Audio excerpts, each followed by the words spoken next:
cabdikariin oo geed maaha quruxdu gidaar la rajeeyey maaha quruxdu waa dadka hal fariin oo kale ayaan diray cabdikariin axmed mooge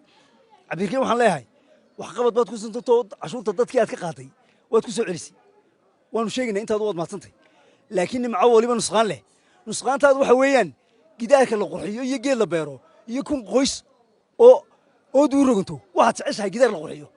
sababtoo horaan u aragnay laami halkaasoo la baneeyay intaad kursi saa u dhigatay ayaa tidhi baabuurtii baa mahad celisay shaqaalii dahabshiil baa baabuurtii baarkiga meel ay dhigtaan helay waanu kaa haynaataa waxaanu leenahay nimco waliba nusqaan leh waar quruxda la doonayo waa dadka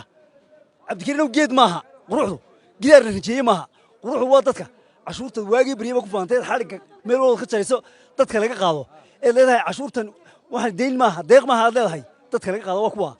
dadkii ayaa inta aad ku fasaxday ayaad la dhansi qabatay waad ka muquuratay taas waxaanu leenahay waa fulinimo qoyskiinnu muu lahayn axmed mooge muu lahayn maxamed mooge muu lahayn reer mooge muu lahayn fulinimada noocaas oo kale ah waar dadka ha ka muquuranin waxaanu ogeyn arrintii hore aad kaga muquuratay